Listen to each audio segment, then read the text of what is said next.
चलिए हम लोग आ चुके हैं AB.5 पे, पेज नंबर 5 पे। हम लोग यहाँ पर एक सेक्शन 9A डिस्कस करेंगे और उससे रिलेटेड पेनल्टी डिस्कस करेंगे, राइट। अगेन सेक्शन 9 में हम लोग क्या कहते हैं, कोई भी नॉन रेसिडेंट्स अगर किसी भी नॉन रेसिडेंट का अगर इंडिया में बिजनेस कनेक्शन होता है, किसी भी नॉन रेसिडेंट का अगर इंडिया में बिजनेस कनेक्शन होता है, तो उस बिजनेस कनेक्शन के होने के कारण जितनी भी इनकम इंडिया में होगी उसको इंडिया की इनकम मान के टैक्स देना पड़ेगा, राइट। हम लोग ये पढ़ते हैं, हम लोग क्या पढ़ते हैं, किसी भी फॉरेन एंटिटी नॉन रेसिडेंट, किसी भी नॉन रेसिडेंट या फॉरेन एंटिटी, फॉरेन कंपनी कह सकते हो आप, फॉरेन कंपनी का अगर बिजनेस कनेक्शन हो जाए इंडिया में, बिजनेस कनेक्शन हो जाए इंडिया में, तो उस कनेक्शन से होने वाली जो इनकम होगी वो इंडियन इनकम कहलाएगी। और सर किसी भी नॉन रेसिडेंट या फॉरेन एंटिटी का बिजनेस कनेक्शन किससे बन सकता है, उसके एम्प्लॉय के प्रेजेंस से, उसके एजेंट के प्रेजेंस से, उसकी ऑफिस, राइट। किसी भी foreign entity non residents foreign company का इंडिया में बिजनेस कनेक्शन किस तरीके से बन सकता है, तो सर उसकी इकोनॉमिक प्रेजेंस के कारण, उसके एजेंट्स की प्रेजेंस के कारण, उसके ऑफिसेस की प्रेजेंस के कारण, उसका branch, office, factory, server, equipment जिसको वो किराए पर देता है, इन सब के कारण उसका इंडिया में बिजनेस कनेक्शन बन सकता है, इंक्लूडिंग एजेंट्स जो उनके लिए बिजनेस लाते हैं। और अगर फिर उस बिजनेस कनेक्शन से इनकम जनरेट हुई तो उसे हम इंडिया की इनकम मान के हम क्या करेंगे, टैक्सेबल करेंगे, ठीक। तो ऐसा ही एक प्रैक्टिकल सिचुएशन आया हमारे सामने में ऑफशोर फंड्स के लिए। किस फंड्स के लिए, ऑफशोर फंड्स के लिए।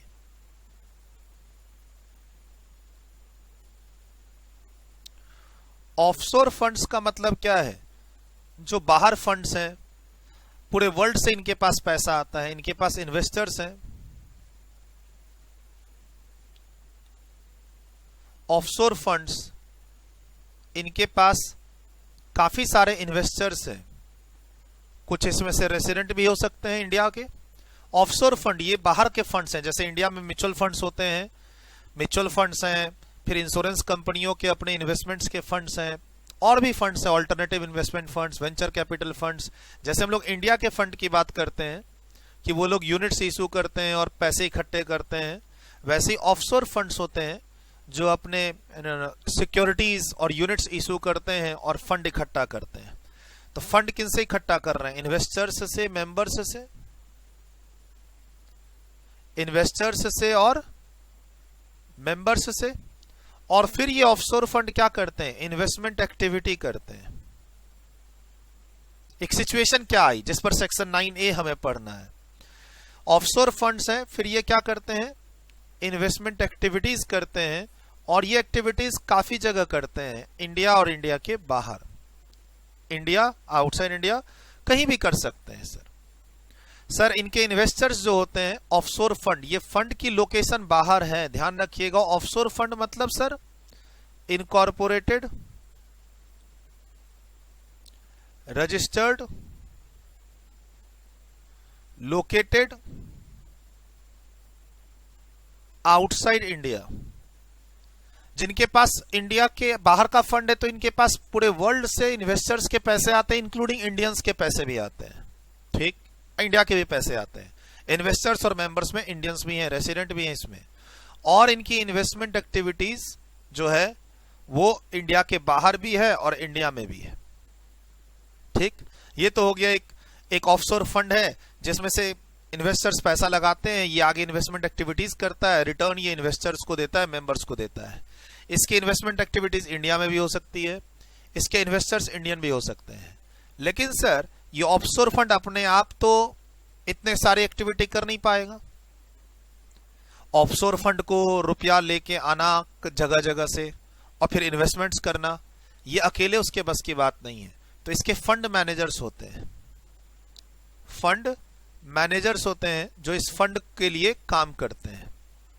बाहर का फंड है, इन्वेस्टर्स और मेंबर्स से पैसा लगाते हैं, बाहर का फंड है, इन्वेस्टर्स और मेंबर्स इसमें पैसा लगाते हैं, उसमें से कुछ इन्वेस्टर्स और मेंबर्स इंडिया के भी हो सकते हैं। और फिर आगे ये इन्वेस्टमेंट एक्टिविटीज करता है, जगह जगह पैसा लगाने का काम, share market, capital market, infrastructure market, उसमें से कुछ पैसा ये इंडिया की मार्केट में भी लगाता है।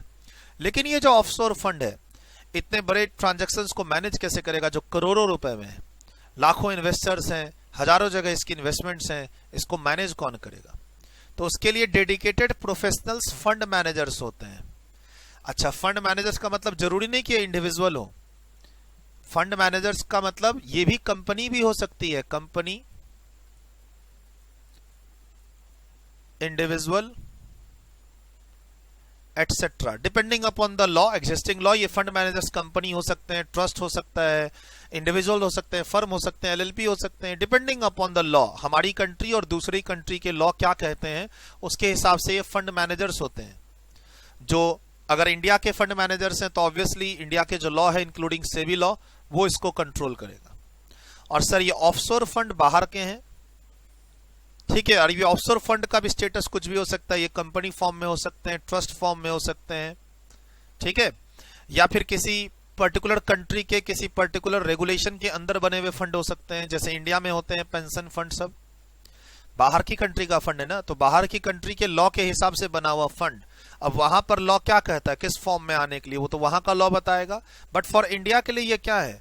ऑफशोर फंड्स, इन्वेस्टमेंट फंड्स है, लेकिन इनका लोकेशन बाहर होने के कारण इन्हें क्या कहा जाता है? Offshore fund.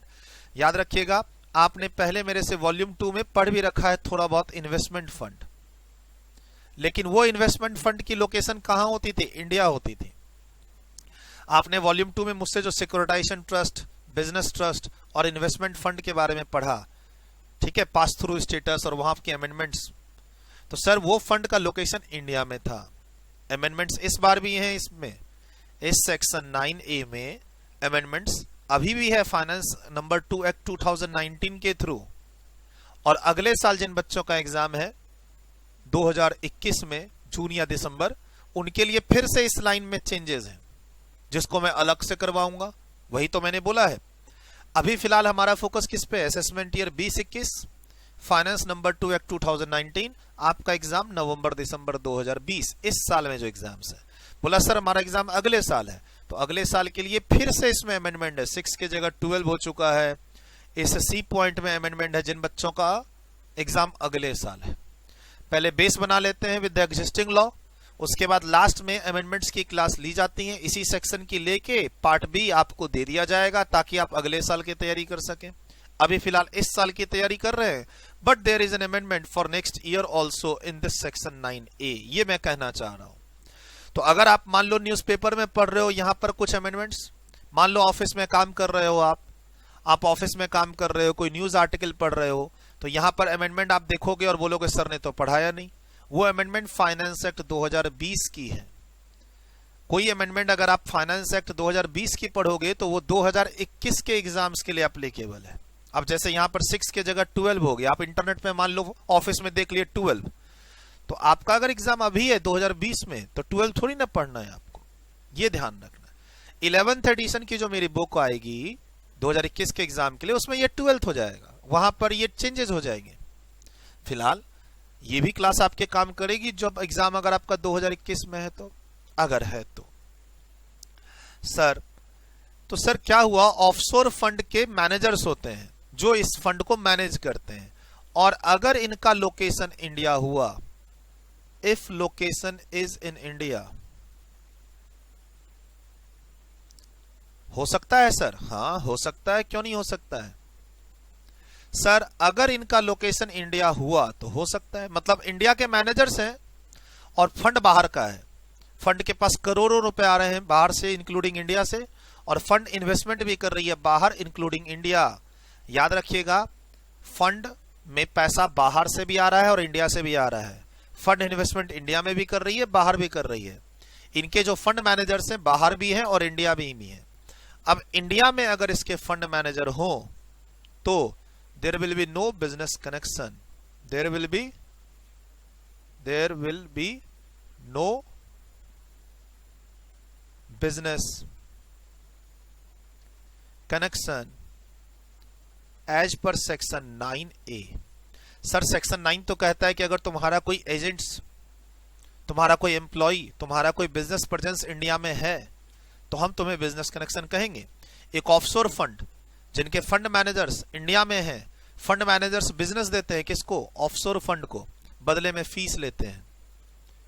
अब कहीं गवर्नमेंट ये ना बोले कि सुनो ऑफशोर फंड, तुम जो फंड मैनेजर की हेल्प से लाखों करोड़ों रुपए की इन्वेस्टमेंट एक्टिविटीज करते हो बाहर, उसमें से भी मुझे कुछ इनकम टैक्सेबल चाहिए। सर फंड मैनेजर को क्या मिलते हैं?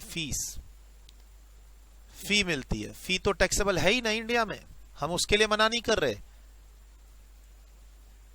सर ये जो फंड मैनेजर्स एक पर्टिकुलर फी पे काम करते होंगे ऑफशोर फंड के लिए, हम उसको मना नहीं कर रहे, उसको तुम टैक्स करो। लेकिन फंड मैनेजर के चलते अगर गवर्नमेंट ऑफ इंडिया ये बोले कि ऑफशोर फंड का बिजनेस कनेक्शन हो गया इंडिया में, इसीलिए ऑफशोर फंड अपने पूरे वर्ल्ड की इनकम में से कुछ इनकम इंडिया में टैक्स करे, तो गलत हो जाएगा ऑफशोर फंड के लिए भी, एज वेल एज ये फंड मैनेजर के लिए भी, जो इंडिया से बैठे बैठे बाहर के करोड़ों अरबों रुपए के फंड को मैनेज कर रहे हैं। अगर ऐसा हुआ, हम फंड मैनेजर की प्रेजेंस को कहेंगे उनका बिजनेस कनेक्शन है, तो फिर फंड मैनेजर इंडिया से बाहर जाने लगेंगे, वो इंडिया में रह के काम नहीं करेंगे, गवर्नमेंट ऑफ इंडिया को और नुकसान होगा। ये फंड मैनेजर छोटे मोटे हम और आप नहीं है 5-10 लाख वाले। सर 50 करोड़, 100 करोड़, 200 करोड़ की इन्वेस्टमेंट लेके फंड मैनेजर सब बैठे हुए हैं। फंड्स हैं, बड़े बड़े फंड्स हैं जो बाहर के फंड्स को मैनेज करते हैं, इन्वेस्टर्स लाने में, उनकी इन्वेस्टमेंट्स में।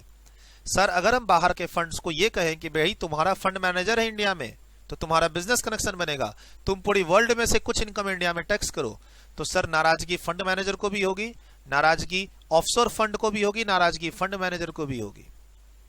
तो गवर्नमेंट ने बोला ठीक है, सेक्शन 9A की लिखी हुई बातों को सेटिस्फाई कर दो, जो अब पढ़ने वाले हैं हम लोग, सेक्शन 9A की लिखी हुई बातों को सेटिस्फाई कर दो। हम ध्यान से सुनिएगा, अगर सेक्शन 9A की लिखी हुई बातों को सेटिस्फाई कर दो, तो हम presence of fund manager in India को business connection of offshore fund नहीं कहेंगे। यानी ऑफशोर फंड की जो इनकम है उसको हम एट्रीब्यूट करने की कोशिश नहीं करेंगे because of business connection in India. हाँ सर, फंड मैनेजर को जो इनकम हो रही है वो टैक्स अपनी जगह होगी, और ऑफशोर फंड की इंडिया की इन्वेस्टमेंट एक्टिविटी से कोई अगर कैपिटल गेन की इनकम हो रही है तो उसको अलग टैक्स करेंगे। पॉइंट क्या है, पूरे ऑफशोर फंड की वर्ल्ड की इनकम का प्रोपोर्शनेट इनकम इंडिया में टैक्स करेंगे, क्योंकि वो हेल्प ले रहा है फंड मैनेजर्स की इंडिया से। नहीं करेंगे।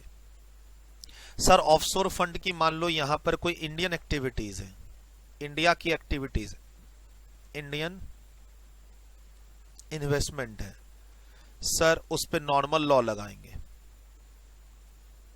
नॉर्मल लॉ का मतलब है, नॉर्मल प्रोविजंस का मतलब है कोई इन्वेस्टमेंट एक्टिविटी से इंटरेस्ट की इनकम आ रही है, डिविडेंड की इनकम आ रही है, कैपिटल गेन की इनकम आ रही है, उसको नॉर्मल तुम टैक्स करो।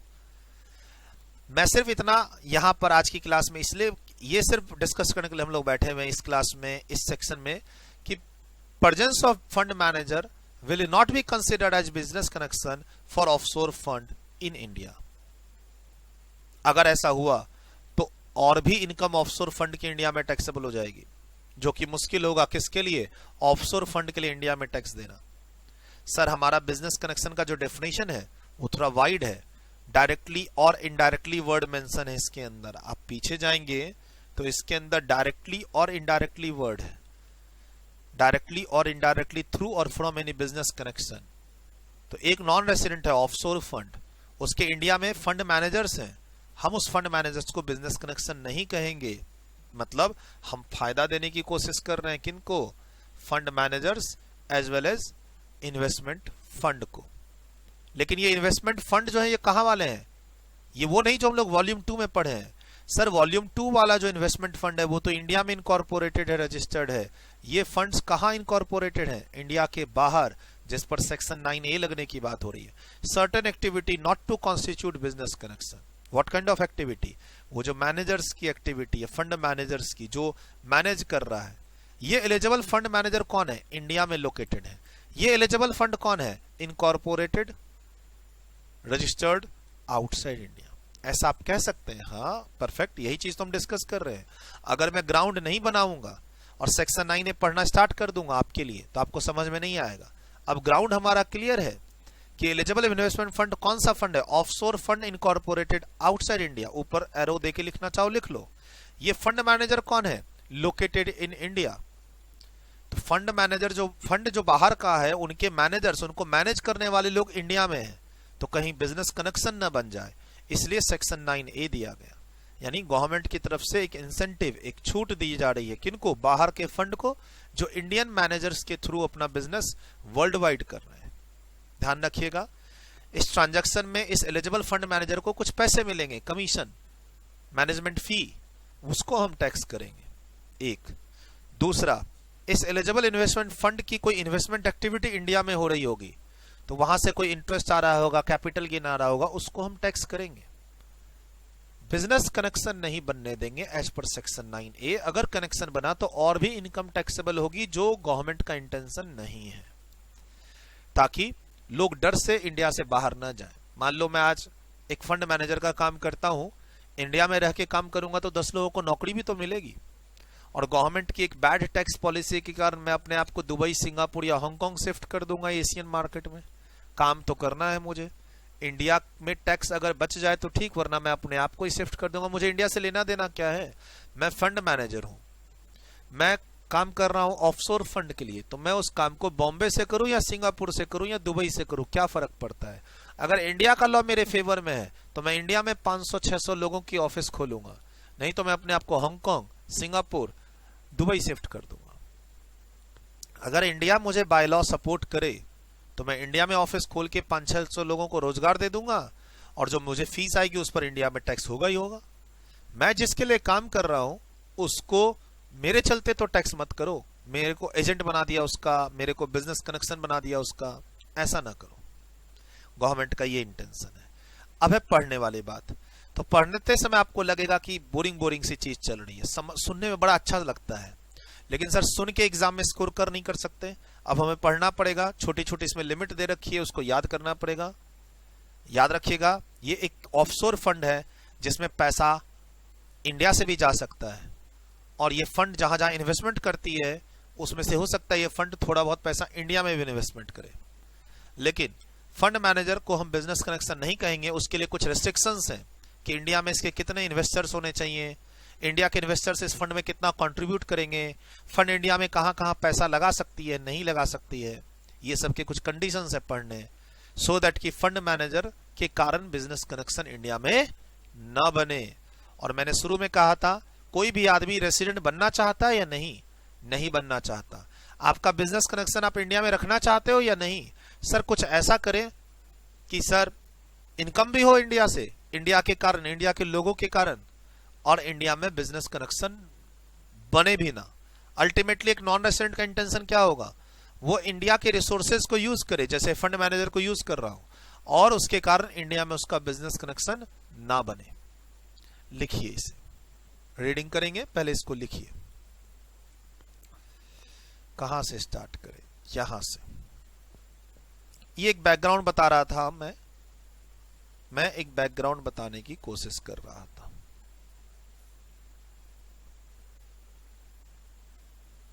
कि कोई भी नॉन रेसिडेंट फॉरेन एंटिटीज का इंडिया में अगर बिजनेस कनेक्शन बना तो उससे इंडियन इनकम होगी जो इंडिया में टैक्सेबल होगी।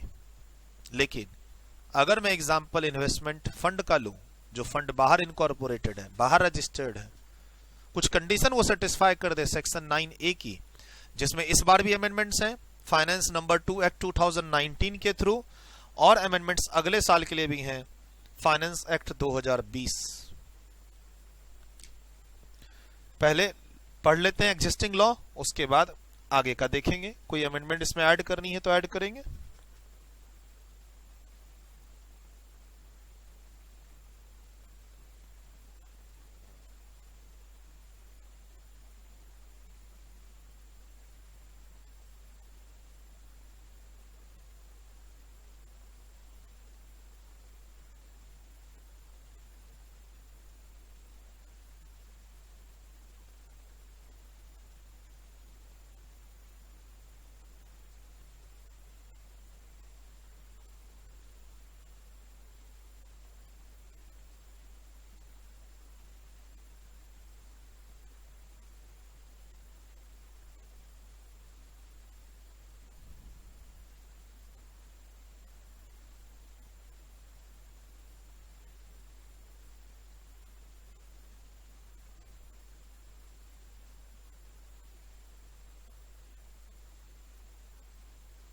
थोड़ा सा नीचे जा रहा हूं।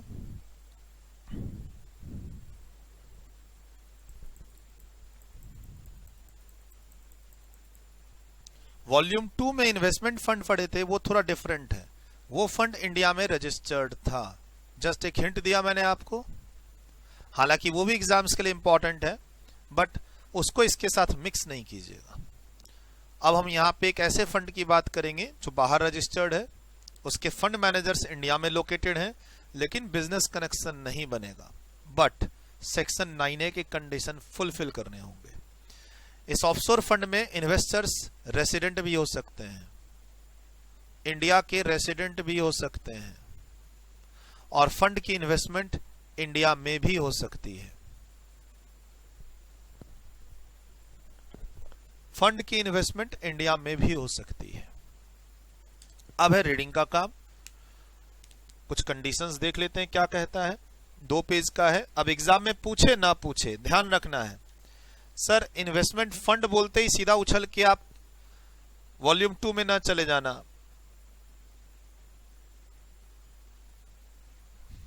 वन 115 यूबी शायद वहां पर पढ़ा था हमने।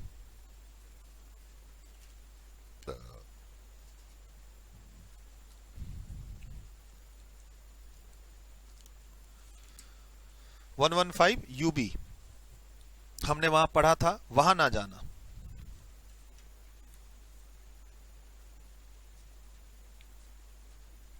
नई चीज है, फाइनल लेवल पे आती है ये चीज, इंटर लेवल का स्कोप नहीं है इस सेक्शन में।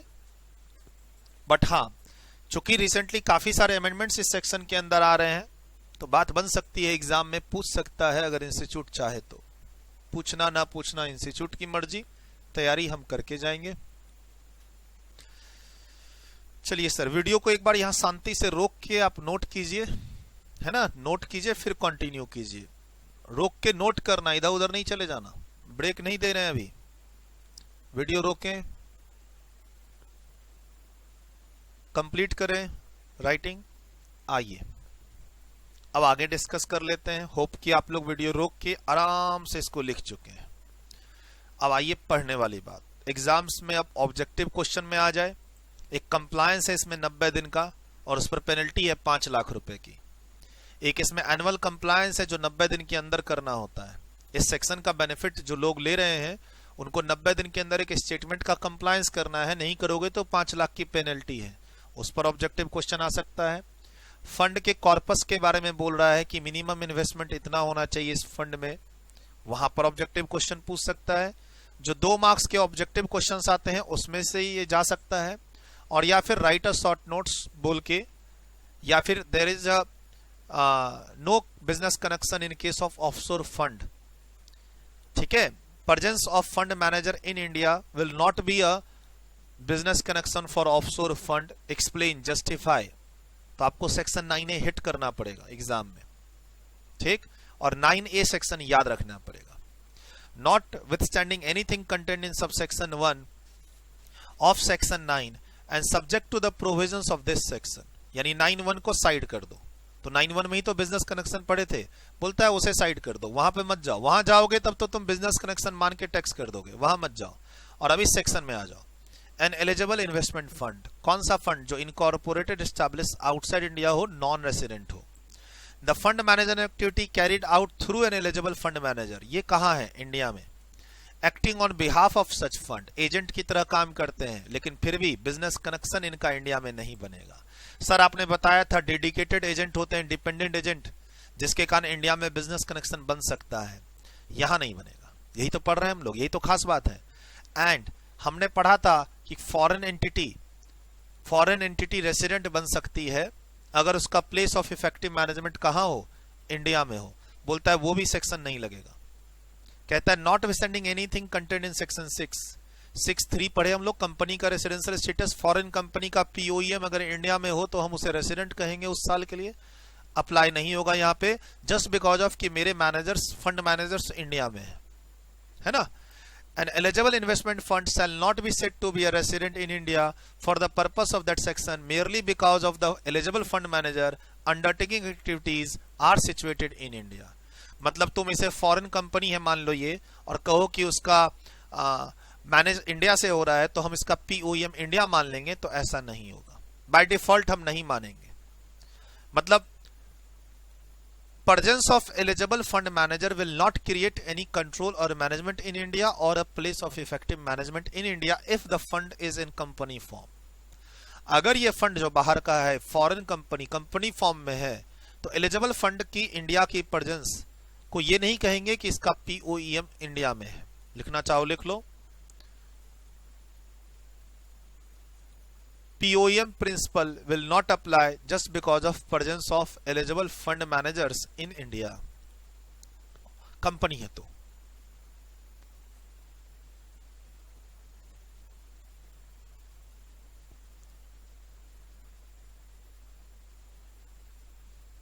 सर सेक्शन 6 क्या देता है? रेसिडेंट है या नहीं आप इंडिया में, यही तो बताता है सेक्शन 6। अब आप एलिजिबल इन्वेस्टमेंट फंड कौन सी कैटेगरी वाले हैं कैसे पता चलेगा? तो इसलिए इन्होंने कहा सब्जेक्ट टू सेक्शन 6। सेक्शन 6 में आप रेसिडेंट नहीं बन पाएंगे जस्ट बिकॉज ऑफ कि आपके मैनेजर्स जो आपके लिए बिजनेस क्रिएट कर रहे हैं,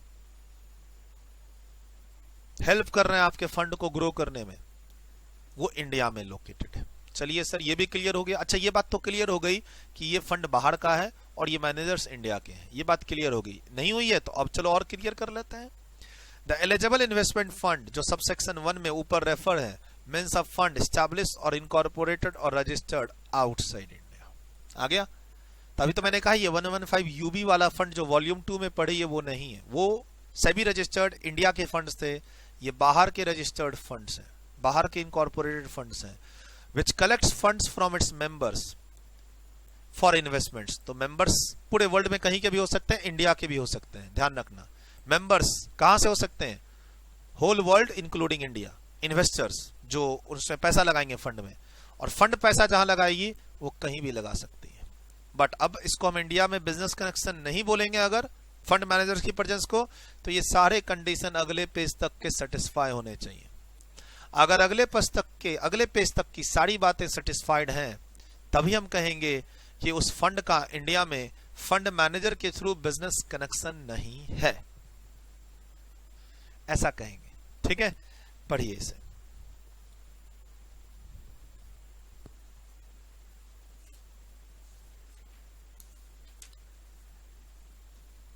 बहुत इजी है अगर समझ के पढ़ो तो। पिछला एक्सप्लेनेशन 5, 6, 7 जो पेज नंबर 1 से है वो भी इजी है, और ये भी इजी है अगर हम समझ के पढ़े तो। अब रटने के हिसाब से बिना हमसे गाइडेंस लिए पढ़ोगे तो शायद समझ में ना आए। बोले सर ये तो 4 पेज की थ्योरी है, खुद से पढ़ लेंगे तो हो जाएगा, आपका वीडियो क्या देखना। नहीं होगा सर, ये मेरा एक्सपीरियंस कह रहा है।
चलिए क्या कहता है, आप पढ़ना और चाहते हैं तो वीडियो को रोक लीजिए, बाकी मैं रीडिंग करता हूं आपके लिए, समझाता हूं। कहता है fund is not a person resident in India. Fund otherwise resident नहीं होना चाहिए। फंड बाहर है, ऑफशोर फंड है, बाहर इनकॉर्पोरेटेड है बस। अदरवाइज आप सोचेंगे कि मैं फंड को इंडिया में इनकॉर्पोरेट करवा लूं। फर्म एक एलएलपी है जिसका कंट्रोल एंड मैनेजमेंट इंडिया में है, otherwise not because of fund manager, otherwise also इसका कंट्रोल एंड मैनेजमेंट इंडिया में है, ऐसा नहीं होना चाहिए। फंड रेसिडेंट ऑफ इंडिया नहीं होना चाहिए। फंड उस कंट्री में इनकॉर्पोरेटेड, रजिस्टर्ड और रेसिडेंट होना चाहिए जिस कंट्री के साथ हमारा DTAA एग्रीमेंट है, यानी वो कंट्री वो 100-110 की लिस्ट में होनी चाहिए। जो DTAA में हम लोग पढ़े कि पूरे वर्ल्ड की हर कंट्री के साथ इंडिया का DTAA नहीं है। बहुत सारी कंट्री ऐसी हैं जो छोटी छोटी आइलैंड है, कंट्री है वो, लेकिन उसका हमारे साथ कोई एग्रीमेंट नहीं है। तो ध्यान रहे, हम सेक्शन 9A का बेनिफिट तभी देंगे जब आप फंड बाहर के हों और बाहर में भी उस कंट्री के हों जिस कंट्री के साथ हमारा DTAA हो, ताकि कल को कोई फंड की एक्टिविटी के बारे में हमें इंफॉर्मेशन लेनी हो तो DTAA में सेक्शन 90 का राइट यूज करके हम इंफॉर्मेशन एक्सचेंज कर लें। मुझे फंड के बारे में जानना हो तो मैं उस कंट्री की अथॉरिटी से बात करके डिटेल्स मंगवा सकूं, ऐसा इंडिया सोच रही है। तो गवर्नमेंट ऑफ इंडिया बोलती है भाई आप तो उसी कंट्री में स्टैब्लिश हो, उसी स्पेशल टेरिटरी में स्टैब्लिश हो जाके जहां पर सेक्शन 90 और 90A के अंदर हम लोग एग्रीमेंट कर रखे हैं उस कंट्री के साथ DTAA जैसा। The fund is registered of a country or a specified territory for which an agreement under this or this section has been entered into or established, incorporated or registered in a country or a specified territory notified। Sir क्या तो agreement हो हमारा उनके साथ, और या फिर agreement नहीं है तो कम से कम उस टेरिटरी को हमने इस सेक्शन के अंदर नोटिफाई कर रखा। फॉर एग्जाम्पल पनामा मैंने बोला था DTAA की क्लास में, पनामा बोला था, नाइजीरिया बोला था, कुछ ऐसा ही बोला था मैंने, पनामा, पेरू और शायद नाइजीरिया था। मैंने बोला था इन कंट्री के साथ हमारा एग्रीमेंट नहीं है, तो कम से कम नोटिफाई किया हो कि चलो ऑफशोर फंड अगर उस कंट्री में रहा तो हम 9A का बेनिफिट देंगे। ठीक, क्लियर। अच्छा, अब ये हो गया फंड के कॉर्पस, इन्वेस्टमेंट, मेंबर्स, इंडिया में कितने मेंबर्स हैं, इंडिया से कितने इन्वेस्टर्स हैं, इंडिया का कंट्रोल फंड में कितना है और फंड का कंट्रोल इंडिया के किसी एंटिटी में कितना है। ठीक है, उसके लिए क्या बोलता है, the aggregate participation or investment in the fund directly or indirectly by the person resident in India. मैंने क्या बोला था, इसमें जो मेंबर्स और इन्वेस्टर्स हो सकते हैं वो रेसिडेंट भी हो सकते हैं, लेकिन अब डेटा आ रहा है हमारे पास, क्या उनका इन्वेस्टमेंट जो होगा एग्रीगेट इस फंड के अंदर वो 5% से अधिक नहीं होना चाहिए। 200 करोड़ का फंड है, 200 करोड़ का फंड है, राइट, तो इंडिया से 10 करोड़ से ज्यादा इन्वेस्टमेंट नहीं जानी चाहिए, फंड मैनेजर के ही थ्रू क्यों ना हो। इन्वेस्टर्स इंडिया में 5% और कम होने चाहिए इस फंड के अंदर, तभी हम 9A का बेनिफिट देंगे। अच्छा सर, मेनली ऑफशोर फंड है ये, जिसको मैनेज फंड मैनेजर इंडिया से कर रहे हैं, लेकिन इंडिया का फंड इसमें ज्यादा ना लगाओ।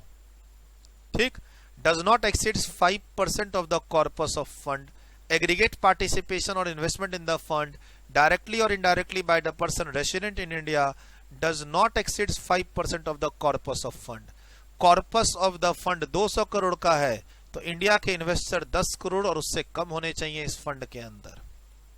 ठीक, अब और क्या कहता है, ये फंड जिस कंट्री में बना है, जिस कंट्री में ये फंड बना है, से कनाडा, से आपका मॉरिशस, से सिंगापुर, से मलेशिया, जिस भी कंट्री में ये फंड बना है, वहां की जो इन्वेस्टर प्रोटेक्शन की गाइडलाइन से लॉ है, हमारे यहाँ इंडिया में जैसे सेबी है, वहां पर जो इन्वेस्टर्स प्रोटेक्शन की गाइडलाइंस होंगी, लॉ होंगी, उसको वो फॉलो कर रहा हो। जैसे इंडिया में RBI हो गए, सेबी हो गए, ये सब गाइडलाइंस फॉलो करवाते हैं, फॉरेन एक्सचेंज करेंसी से रिलेटेड, इन्वेस्टमेंट से रिलेटेड सेबी के गाइडलाइंस हैं। वैसे ये फंड जिस कंट्री में बना हो, उस कंट्री में फंड को इन्वेस्टर के प्रोटेक्शन के लिए कोई ना कोई रेगुलेशन हो और वो रेगुलेशन उस फंड पे अप्लाई होता हो, यानी ट्रांसपेरेंसी होनी चाहिए, वो कंट्री टैक्स हेवन नहीं होनी चाहिए। सर ये सब स्ट्रॉन्ग रिक्वायरमेंट्स हैं, ये रिक्वायरमेंट्स या ये रिक्वायरमेंट्स स्ट्रॉन्ग है क्यों, ताकि वो कंट्री टैक्स हेवन यानी टैक्स की चोरी करने में हेल्प ना कर रही हो। हवाला के, ब्लैक मनी के पैसे बाहर से फंड के रास्ते इंडिया में आ रहे हैं, मैनेज भी इंडियन कर रहे हैं, सोचो कितनी बड़ी बात होगी, मैनेज इंडियन कर रहे हैं, इन्वेस्टर्स भी इंडियन हो और पैसा हवाला और ब्लैक मनी वाला हो, तब तो गवर्नमेंट ऑफ इंडिया को नुकसान हो जाएगा। अच्छा, ऐसे फंड कभी कभी जानबूझकर ऐसी कंट्री में बनते हैं जहां पर हमारा एग्रीमेंट नहीं, ताकि गवर्नमेंट ऑफ इंडिया को पता ही ना चले कि ये फंड में पैसा लगाने वाले लोग कौन है। तो गवर्नमेंट ने क्लियर कह दिया फंड उस कंट्री से हो जिसके साथ हमारा एग्रीमेंट हो या फिर नोटिफाइड हो। ठीक, फंड के जो इन्वेस्टर्स हैं वो इंडिया वाले 5% और उससे कम हो, और फंड जिस कंट्री में स्टैब्लिश्ड है वहां की इन्वेस्टर प्रोटेक्शन की गाइडलाइंस हो एक, दूसरा उस पर अप्लीकेबल हो दो पॉइंट है इसमें ना। एक तो इन्वेस्टर प्रोटेक्शन की गाइडलाइंस वहां पे उस कंट्री में हो, लाइक इंडिया सेबी जैसी गाइडलाइंस, दूसरा वो उस फंड पे एप्लीकेबल हो। अगला condition, the fund has a minimum 25 members, जो आपस में कनेक्टेड ना हो। यस सर, फंड के जो इन्वेस्टर्स हैं, मान लो रिलायंस की ही 10 कंपनियां हैं, टाटा ग्रुप की ही 10 कंपनियां हैं फंड के इन्वेस्टर्स, तो ऐसा नहीं होना चाहिए। फंड में कम से कम 25 मेंबर हो इन्वेस्टर की तरफ से, और वो आपस में कनेक्टेड ना हो, किसी एक ग्रुप कंपनी के ना हो, ये भी अच्छी रिक्वायरमेंट है। मात्र 25 मेंबर, सोचो, यानी कहीं ना कहीं लोग प्राइवेट फंड तैयार करते हैं। मैं आज यहाँ पे खूब सारा ब्लैक मनी बना लूं 100 करोड़ के आसपास का, तो मैं विदेश में जाके एक ऑफशोर फंड बना लूंगा और उससे इंडिया के आईपीएल में और इन सब में पैसा लगाता रहूंगा। तो मैं ही हो गया ना, 25 से फिर कम हो गया ना। तो गवर्नमेंट बोलती है अगर ये फंड है, ऑफशोर फंड है, रीजन जेन्यून है, तो कम से कम इसे 25 मेंबर हो, ऐसे जो आपस में एक दूसरे से कनेक्टेड ना हो।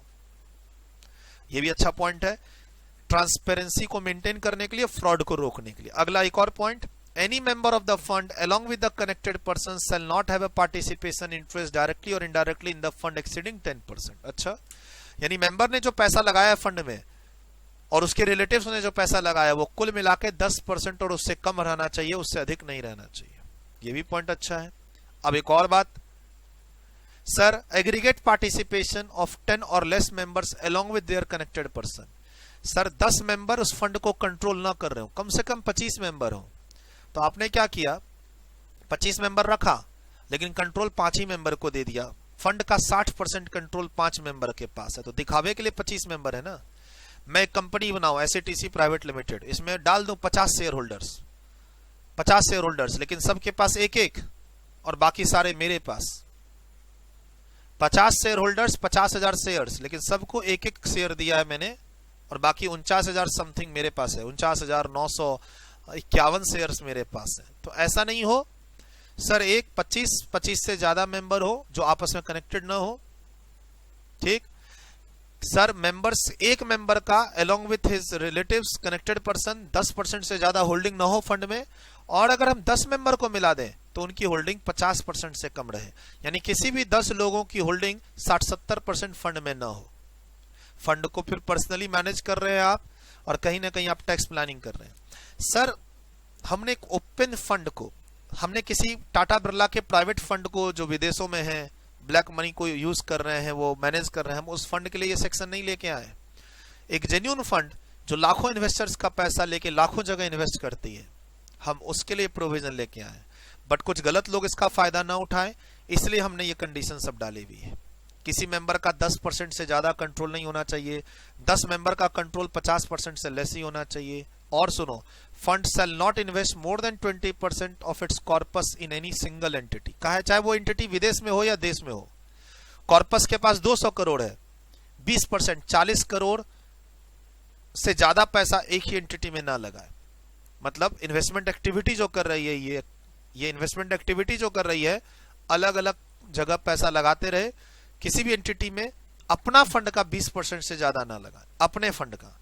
और बोलता है सर फंड तो आप अपने एसोसिएट एंटिटी में मत लगाना। अब ये एसोसिएटेड एंटिटी कौन है आगे पढ़ेंगे, जिस एंटिटीज में इस फंड की होल्डिंग 15% और मोर हो, और या फिर जिसमें इसके फंड मैनेजर की होल्डिंग 15% और मोर हो। आगे है लिखा हुआ एसोसिएट का डेफिनेशन में 15% है ना, मोर देन 15%। अगर फंड का कहीं पे या फंड मैनेजर का कहीं पे होल्डिंग है मोर देन 15% तो वो एसोसिएट कहलाएगी, फंड वहां पैसा ना लगाए। ठीक, मंथली एवरेज फंड का should not be less than 100 crore, shall not be less than, यानी 100 करोड़ और 100 करोड़ से ज्यादा होनी चाहिए फंड का कॉर्पस कैपिटल। कॉर्पस का मतलब है फंड का कैपिटल जो वो अलग अलग इन्वेस्ट कर रही है। ठीक है सर, मंथली एवरेज 100 करोड़ या उससे अधिक होना चाहिए। फंड किसी एसोसिएट एंटिटी में इन्वेस्टमेंट ना करे। Sir fund shall not invest more than 20% of खुद का कॉर्पस। एक होता है ना एंटिटी में पैसा नहीं लगाना है 20% ज्यादा से शेयर्स, वो पॉइंट नहीं कर रहा हूं। मेरा 20% से ज्यादा पैसा एक एंटिटी में नहीं लगना चाहिए। एक होता है एंटिटी के शेयर्स 20% से ज्यादा नहीं खरीदने हैं, वो आगे पॉइंट आ रहा है, वो आगे पॉइंट है। इसमें कह रहा है कि मेरा 20% से ज्यादा पैसा किसी एक सिंगल एंटिटी में नहीं लगना चाहिए, मैं फंड हूं, मेरे कम से कम मेरे जो कोई भी 10 मेंबर होंगे, मैं किसी भी अपने फंड मैनेजर में से कोई, मेरा जो फंड है उसमें से कोई भी 10 मेंबर को उठाऊं तो उनकी होल्डिंग मेरे में 50% और उससे ज्यादा नहीं होनी चाहिए, ये कह रहा है। एग्रीगेट पार्टिसिपेशन मतलब कोई भी 10 लोग मिलकर मुझे कंट्रोल ना कर रहे हो। कंट्रोल कब होता है? 50% से ज्यादा होल्ड करने पे। और कोई भी सिंगल पर्सन अपने रिलेटिव कनेक्टेड पर्सन के साथ मेरे में 10% से ज्यादा होल्ड ना कर रहा हूं, मेरे कम से कम 25 मेंबर हो। ठीक है। अब सर मंथली एवरेज तो कह दिया, लेकिन फंड का अगर ये पहला साल है तो पहला साल अगर है तो जिस मंथ में फंड का इनकॉर्पोरेशन हुआ है वहां से 6 महीने के अंदर वो 100 करोड़ का लेवल अचीव कर ले, 6 महीने के अंदर, या फिर year end whichever is later. यानी अगर फंड स्टैब्लिश हुआ है मान लो मई में, तो मार्च तक 100 करोड़ अचीव कर लो। और फंड अगर जनवरी में स्टैब्लिश हुआ है तो जनवरी के एंड से 6 महीने, फरवरी, मार्च, अप्रैल, मई, जून, जुलाई तक अचीव कर लो। Provided if the funds has been established, amendment का पार्ट है ये, रेड किया हुआ है, बगल में लिख लीजिए, amendment by finance number 2 act 2019 और विथ रेट्रोस्पेक्टिव इफेक्ट है असेसमेंट ईयर 19-20। ये अमेंडमेंट विथ रेट्रोस्पेक्टिव है, इफेक्टिव फ्रॉम, लिख लीजिए, effective from assessment year 19-20, effective from assessment year 19-20, inserted by finance number 2 act 2019।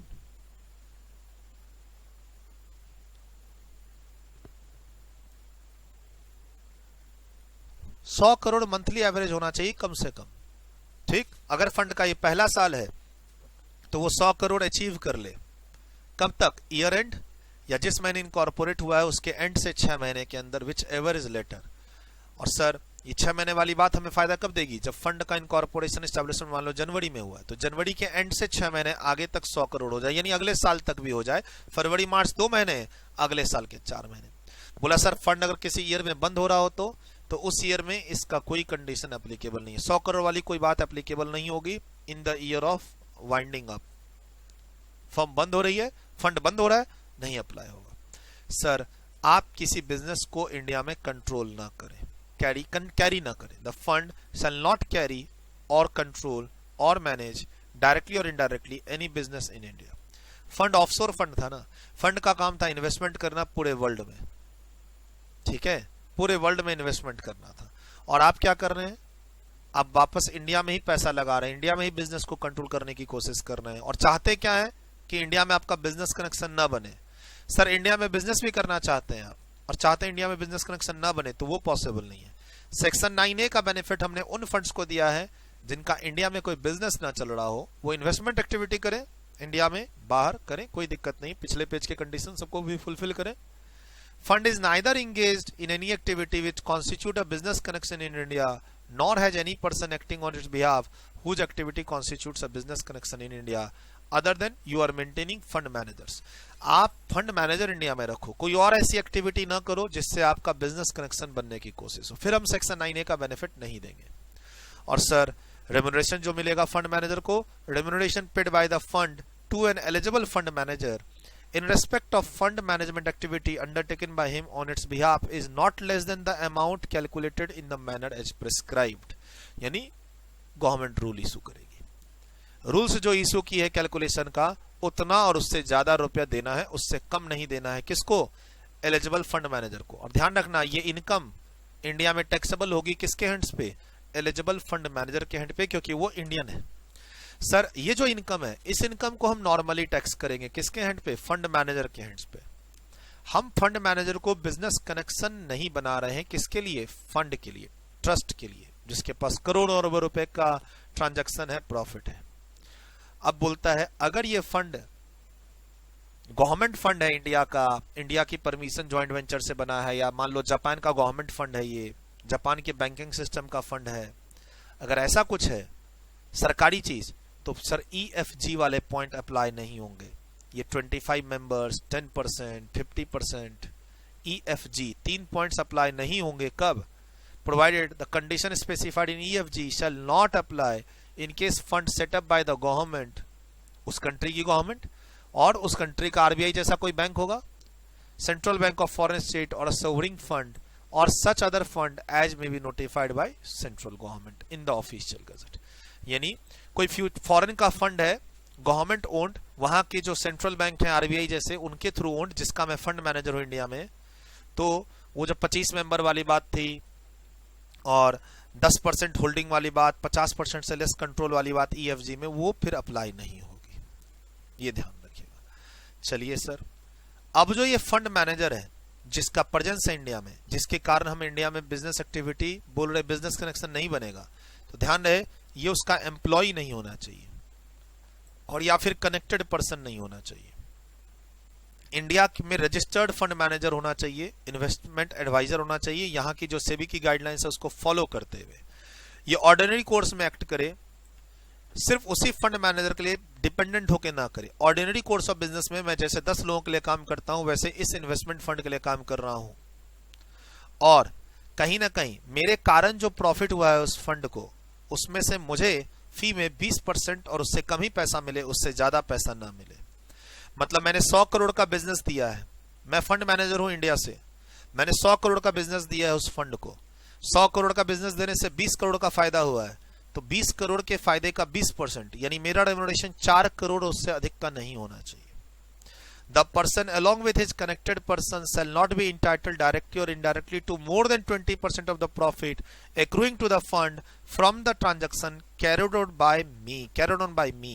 मैंने जो ट्रांजैक्शन किए फंड के लिए से 100 करोड़, उससे 20 करोड़ का फंड को प्रॉफिट हुआ, उसका 20% 4 करोड़ और उससे कम ही मेरा रेम्युनरेशन होना चाहिए, कमीशन होना चाहिए, फी होनी चाहिए, मेरा और मेरे कनेक्टेड इंटरप्राइजेस जो उनके लिए काम कर रहे हैं। तो ये भी पॉइंट्स अच्छा सा। अब आता है 90 डेज के अंदर तुम्हें स्टेटमेंट सबमिट करना है, नहीं तो अगले पेज पर तुम्हारे ऊपर हम क्या लगा देंगे, 5 लाख रुपए तक की पेनल्टी। एंड पे हैं हम लोग ऑलरेडी इसके, पढ़िए इसको,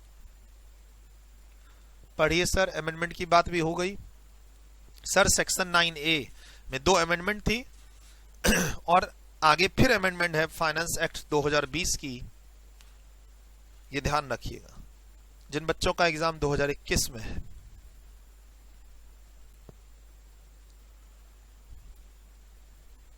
पढ़िए इसे।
पढ़िए क्या कहता है, अगले पेज तक जाइए, अगले पेज तक जाइए। इस पेज का 5, 6, 7, अगले पेज का 2 डेफिनेशन है छोटा छोटा, हालांकि पेनल्टी इंपॉर्टेंट है बस।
क्या कहता है? सिंपल से पॉइंट्स हैं, बस 5-10 मिनट का और है, ठीक है।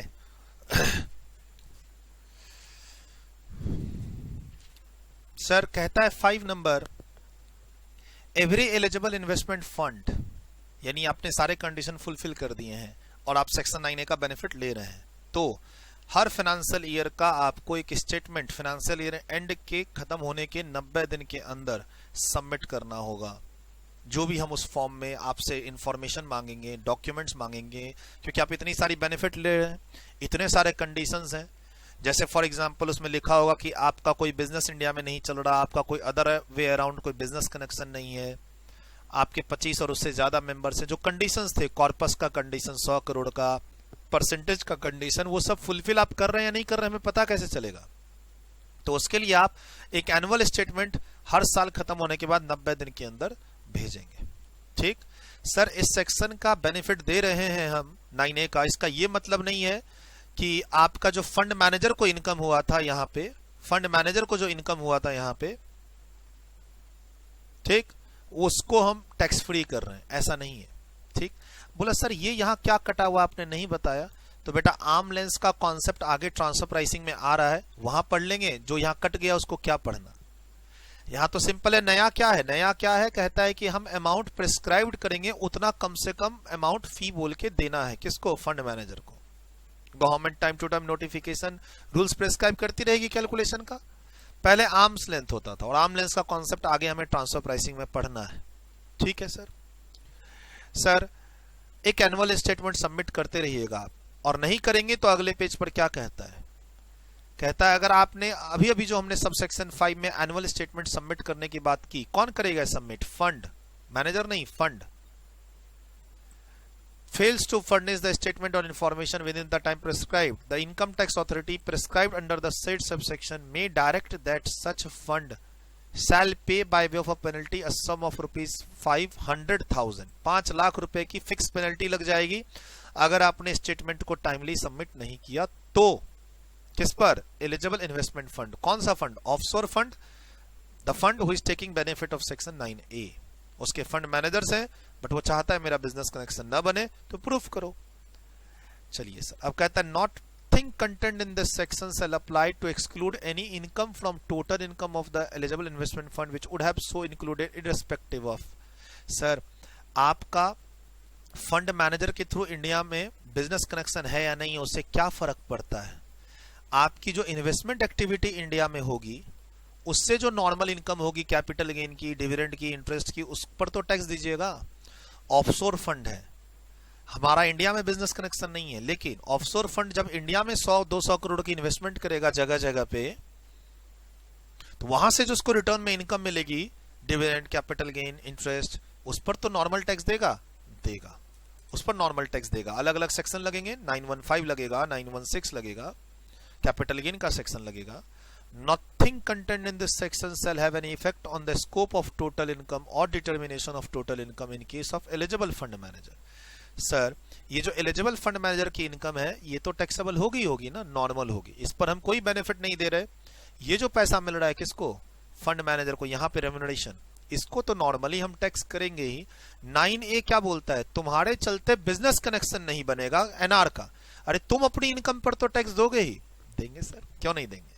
एसोसिएट किसको बोलते हैं? एसोसिएट वर्ड पहले पेज पे आया था कि तुम्हारा इंडिया में कोई एसोसिएट ना बने, तुम किसी एसोसिएट में इन्वेस्टमेंट ना करो इंडिया या बाहर। Fund shall not make any investment in its associated entity. Associated entity कौन है? इंडिया या बाहर, कोई दिक्कत नहीं। एसोसिएट कौन है? Associate means an entity in which a director, trustee, partner, member or a fund manager of the investment fund. Investment fund के जो मैनेजर्स हैं, ट्रस्टीज हैं, मेंबर्स हैं, उनकी इन्वेस्टमेंट उसमें मोर देन 50% ना हो, या फिर director, trustee, partners, members of the fund manager of such fund. Sir यहां पर था किसके? ट्रस्टीज, पार्टनर, इन्वेस्टमेंट फंड के।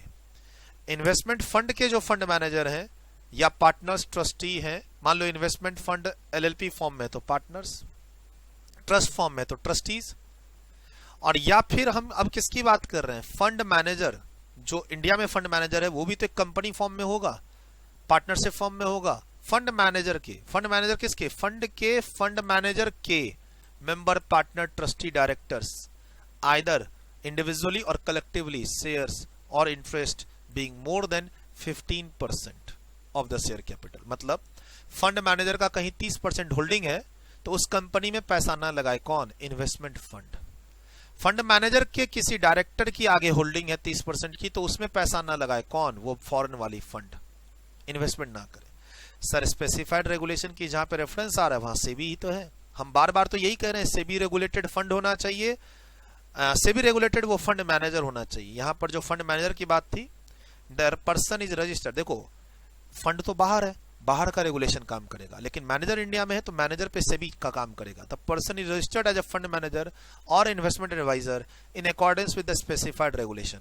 यहां पर जो स्पेसिफाइड रेगुलेशन है वो कौन सा होना चाहिए, सेबी का होना चाहिए। बस सर ये कंप्लीट होता है।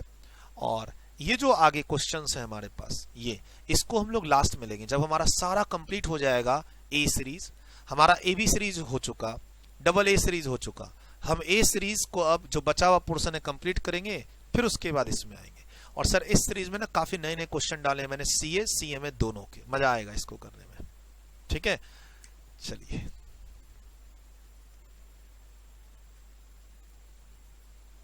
मिलते हैं अगली क्लास में।